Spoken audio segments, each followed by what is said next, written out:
За жаарэ. Channel дэх ямар бичлэг хийж оруулах вэ? Шинэ юм аа. Өгшөө. Чи жоох өөр юм хийл дээ.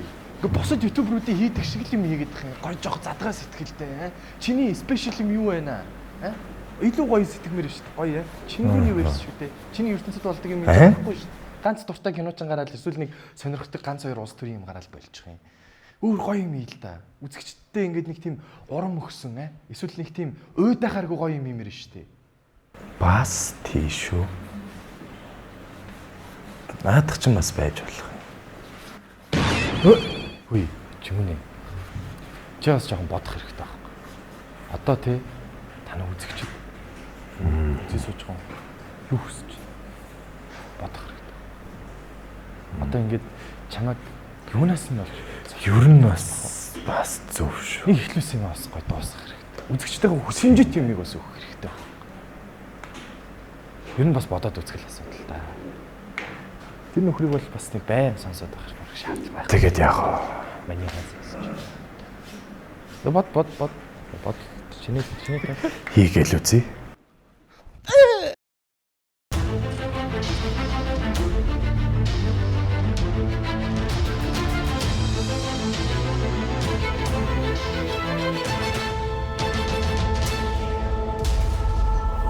Season 3 маань эхэлж буйд бич баяртай та бүхэн ч баяртай байх гэж найдаж байна. Мөн бидний анда Томас Шелби ч энд маш баяртай байгаа. Яагаад вэ гэхлээр өнөөдөр Грейс тэр хоёрын маань хормын өдөр юмсан ч. Хэрвээ та бүхэн санаж байгаа бол Season 2-ын маань төгсгөлд Томас тэр Грейс ирээд хүүхэдтэй болох гэж байгаагаа хэлдэг. Тэгвэл Season 3-ын маань эхний анги дээр л гэхэд нөгөө хүүхэд маань гараад ирчихсэн аль хэдийнэ 3 нас хүрчээ. Тэгэхээр бид Season 3 дээр time skip хийсэн гэсэн үг. За тэгэд хөрөн маань маш сайхан өрнөж байна. Хүн болгон баяртай. Бүгдээ бас нэгэн зүйлийг энэ дээр мэдэж аавна. Грейс маань анх тагнуул хийж байсныг бүгдээ мэднэ штэ. Тэгэд яагаад ер нь цэрэг цагдаагийн амьдрал сонгосон бэ гэхлээр гэрийнхэн нь тэр чихтэй цэрэг цагдаагийн хүмүүс байдаг юм байна лээ. Энэ улаан хувцастай цэргийн парад хувцас өмссөн хүмүүс нь Грейсийн талынхан. Эрт сарвчийн малгайтай пальто өмссөн хүмүүсийг нь угаасаа мэдж байгаа бах. Манайхан гэсэн үг. Манайхан. За 3 жил өнгөрч Шелби гэр бүл улам томорсон байгааг бүгдээрээ энэ байшингаас нь л бараг ажиглчих болно. Энэ том байшин л ихэд зөвхөн Томас Шелбигийн гэр гэсэн үг. Тэгэд кино маань үргэлжилж Артур киноны маань гол дүрүүд дээр очиод галтогоо буугаад эргээд явж байна. Галтогоонд бүгд цуглараад байж байтал Томми орж ирснээ энэ киноныхаа бараг хамгийн алдартай сценүүдийнхаа нэгийг хийдэг. За новшнууд. Өнөөдөр бол миний хормын өдөр. Өнөөдөр нэг ч гачин юм хийхгүй. Арх уухгүй, хүн амтантай зодтолдохгүй бас зодохгүй. Гадаа ирсэн байгаа энэ Грейсийн талын дөрөмт хувцастай новшнуудад жаахан ийдэг харагдах заяа өнөөдөр. Ямар ч хууль бус юм энэ гэрт өрнж болохгүй ойлгосноо. Нэг ч зодоо хийхгүй шүү. Хөөе. Зодоо хийхгүй. Нэг ч зодоо хийхгүй. No fucking fighting! Get the fucking... За тэгэд бүгдээрээ хоолны ширээн дээр суусан байх. Манай хоёр л ирээгүй. That's good. За тэгэд бүгдээрээ хоолны ширээний ард суусан байх өгөөд манай хормын гол хоёр эзэн ирээгүй бос нь бүгд суусан байдаг. Тэгээд тэр зур бүгдээрээ Артурыг их нэртэй болсныг олж мэддэг. Гэхдээ манай Артур ч бас 4 жил яаж зүгээр суух вэ те? Ч одоо насны бүхсэн цайгаа ууж уух Линда гэд хөөхөн ухаалаг бүсгүйтэй болсон аж. За Артур Томас хаачаа. Ястан нэрээ хүн энэ ч үг хэлэх гээд байж ядаад байхад ирэхгүй. Томи. Оо яана sorry. Агн юу чараагүй шүү. Зүгээр дууссан байсан. Та орой хэлэх үгүй бэлдсэн үү? Бэлдсэн ахна. Чиний бичиж өгсөн бүх үгийг нь цайжилчихсан. Томи, сайн байна. За бой. За тэгэд эдгээр маань ширээн дээр сууна. Томи.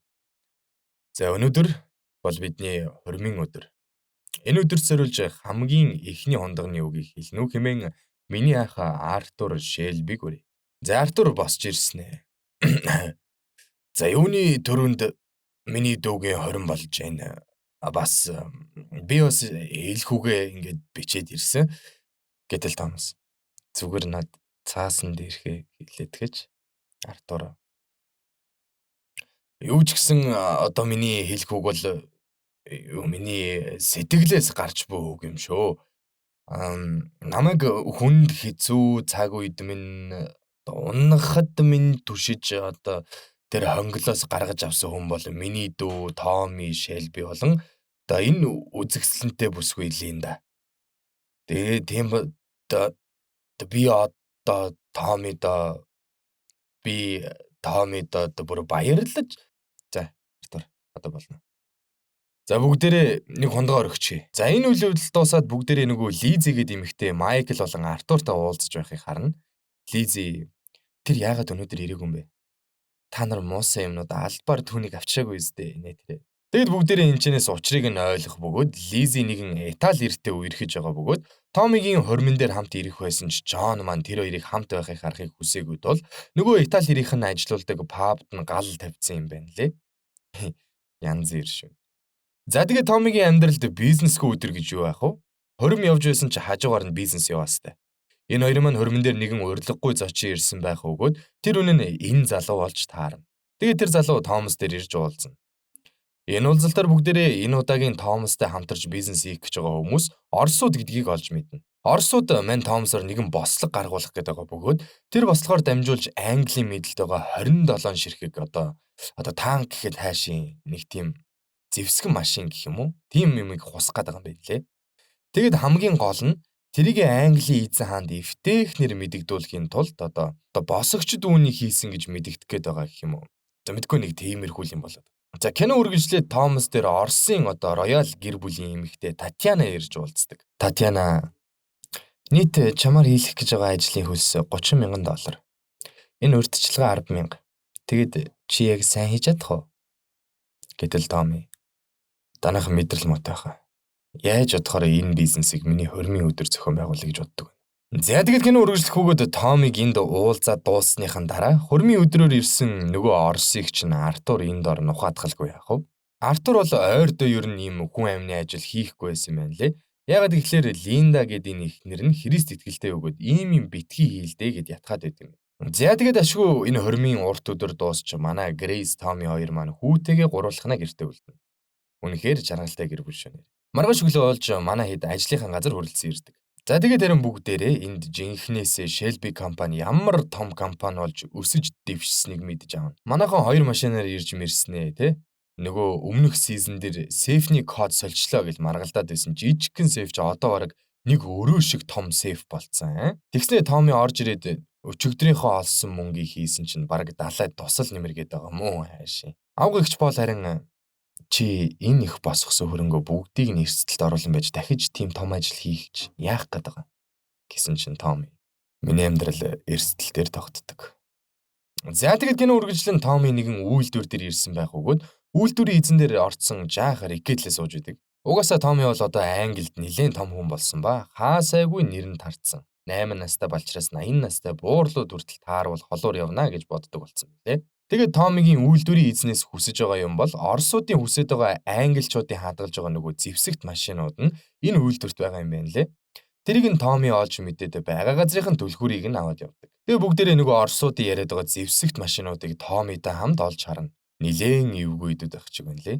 За кино нь үргэлжлээд Томи маань нэгэн номлогчтой уулзаж байх өгөөд энэ номлогч Оросын талын номлогч юм байлээ. Тэгээд Томид ер нь жаахан атман зан гаргачих гэл үзээд идэг. Хүн амьтны хөлөөс жаахан холуур уулзъягээд Томид хийсэн чинь Томи адууныхаа хашаан дээр аваад ирсэн. Тэгсэн чинь нөгөө нэг одоо юу гэх ихэмсэг гэх юм уу? Одоо их зантай гарууд нь юу гэж тэ адууны хашаа машаанд уулзахгүй гэдэг.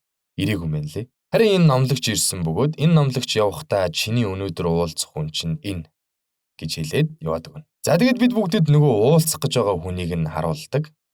Ястаа нэрээ үнэн тансаг ор даршид амьдардаг. Одоо Оросын хааны гэр бүлийн хүмүүс гэх юм уу да. Тэгснээ өглөөний хоол нь явж ирсэн чинь хөрчиж наадах чи идэхгүй. Джон Артур хоёр тэр явийнхаа Италиудын толгойлогч гэмэрнийг ахтай уулзалт товолцсон байж байдаг. За энэ уулзалтыг яагаад болох болчихвоо гэдгийг товчхон би надад та нарт хэлээд өгье. Нөгөө Лизи гэдэг эмэгтэй одоо уулзаадсан залуу Томигийн хормон дээр Лизитэй хамт ирэх байсан шүү дээ. Тэгсэн чинь Джон баарыг нь шатаагаад эрхийг нь болиулсан шүү дээ.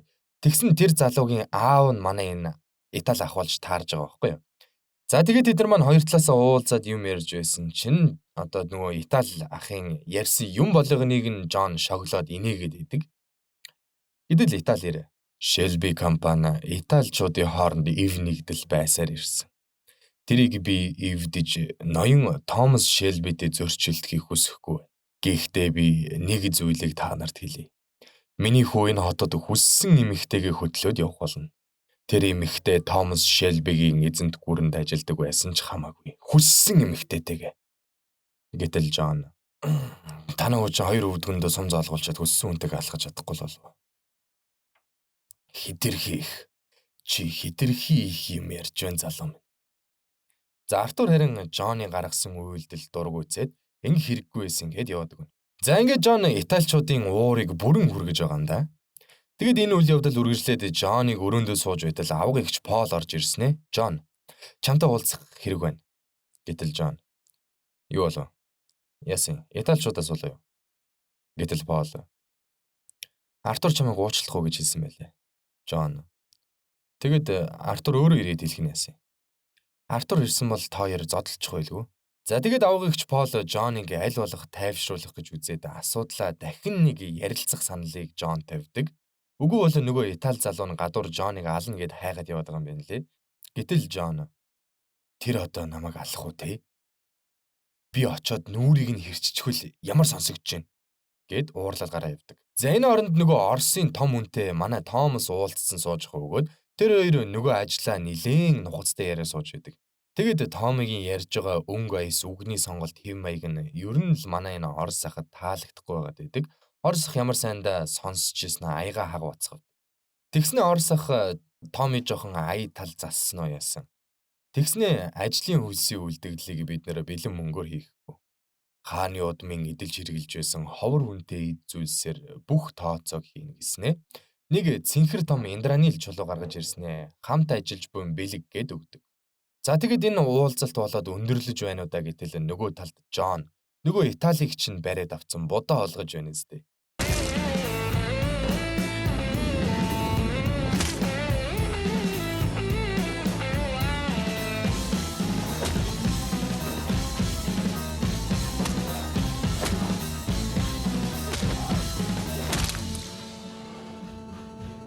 За тэгэд орой олж Томи гэртээ ирээд шууд гэр бүлийн хурал зарласан байдаг. Томас Жон тандан Жон Артур чамайг уучлахгүй гэсэн. Поли чамайг дахиад нэг ярилц гэсэн. Чи ноён уучлалтгүй хадагта ярилц хоёрын алийг нь сонсоог. Одоо манай гэрийн гадуур Италиуд холхилдоод миний дүүг ална гэдэг.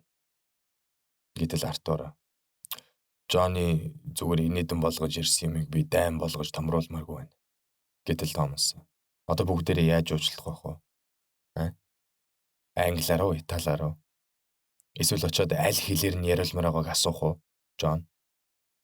Гэтэл Поли чи бизнесээ Лондонд явуулаад энэ хоттой амар амгалан байгээ үздэй. Гэтэл Томи Поли амар амгалан байх хамгийн зөв арга зам бол өрсөлдөгчдөө дайн хийх нь бүтэхгүй асуудал мэт санагдуулах штэ. Чи нэг удаа уучлахгүй бол дахиад хэдэн ч удаа хамаагүй уучлахгүй хэрэг гарна. Тийм болохоор чи зөв юм хийсэн Жон. Одоо бүгдээрээ тэдний эсрэг хөдлөнө. Өнөөш нь бид нар Чангрета гэр бүлийн хоёр пабыг нураад шатаах болно. Дуслаа. Гэтэл Паул.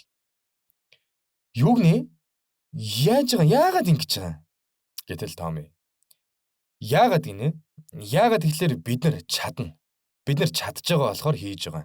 Хэрвээ бид нар одоо л тэдний хүзүүн дээрээс гутлынхаа уулыг авчвал босч ирээд дараа нь биднийг хөнөнө. Фин гараад машин алж. За ингээд уулзалт дуусч Томи гэрлүгээ явдаг. Энэ хооронд нөгөө Орос том яриад байсан ах их нэртэйгээ ирээд уулзч байдаг. За тэгэд бүгд хин нөгөө Орос ахын үнэн дүрхийг олж мэднэ. Юу нөгөө Томитэй амар том яриад байсан чинь их нэртэй бол бандгандаа байлээ шүү дээ. Ихнэр нь өнөөдөр уулзалт ямар шүү болов да? Амжилттай. Бүх юм санснаар болсон. Энэ Томас Шелби гэдэг нөхрийг ажиллагаа дуусны дараа чи өөрөө цаашаа харуулчих чадна үстэ. Чадлагүй яг чадна. Хайртай ямар ч асуудалгүй. За тэгвэл явж онтгш. За За тэгээд кадр солигдсон чинь манай Томми гэртээ ирсэн. Яа, эхнэр нь хүлээж аваал. Үнэхээр хөөрхөн гэр бүл шүү. Нөхөр нь ажилдаа явж ирээд эхнэр нь гэртээ хүүхэдтэйг хүлээж авах шиг хаац жаргал хаана байна аа. За тэгээд манай хоёр маань эхнэр нөхрийн асуудлаа яриалаа. Өнөөдөр ажилдаа явсан байгуурч сансан шүү. Ажилдаа намар удаан явдгийн гэж байна. Харин тэглээ гэл. Тэгснээ Томми Германаас нөгөө нэг Индранилээ зүүлт болгоод гаргаад ирдгийн. Тэгээд Грейс зүүлгэж өгөөл. Одоо удахгүй болох том уулзалтанд миний хань энэ зүйлтийг зөөгөөд яваарай. За энэ үйл явдал болж байгаа хооронд Джон Артур хоёр хүмүүстэйг нөгөө Италиэр Чангритагийн хоёр пабыг шатааж байдаг. За тэгээд маргааш оройн болох өгөөд Бирмингем хотын бүх томчууд цугулсан том уулзалт болж байдаг. Хотын дарга нь Томми дээр ирснээр сайн байна уу та гэж байх жишээ нь тий. Гэтэл энэ донд Томмигийн сонирхлыг ганц л зүйл татаж байдаг. Нөгөө орсууд. Томми эднэртэй дахин нэг уулзаад нэг зүйлийг мэдэж авч байгаа бөгөөд орсуудад ажилдаг энэ хүмүүс өөрсдийгөө Section D нэтэрэ баахан нэршлэр нэршилсэн юм байна лээ. Эднэр ажиллагаа явагдмагц Орсын талаас уруух гээд байгааг мэдэж авна. Тэрнээс гадна нөгөө зэвсгүүдийг Орсын талын гүнжид үзүүл гэж хэлдэг.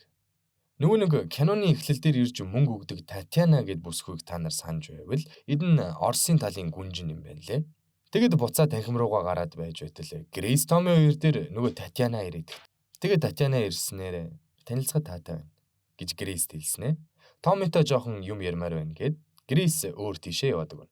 Татьяна Томас тандан манай ээж уулан чамайг өөртөө дурлуулаарай гэж надад хэлсэн л дээ. Гэхдээ чи ийм хөрхи их нэртэй юм чинь надад бол хэцүү л байх нь. Гэхдээ Томас би лав чиний оронд байсан бол их нэртэй тэр зүйлтийг зөөлөхгүй л байх байсан. Энэ дэлхий дээр юу ч намайг тэр хараалтай эндраар нийлийг зөөлгөж чадахгүй. За тэгэд Томми Гелс Грейс дээр очиод аюулгүй байдлыг нь хангаснаа. Би ч чамдаа хайртай шүү гэд үнсэлцдэг. Тэгээд Грейс Томми тандан Shall I go inside? Yeah.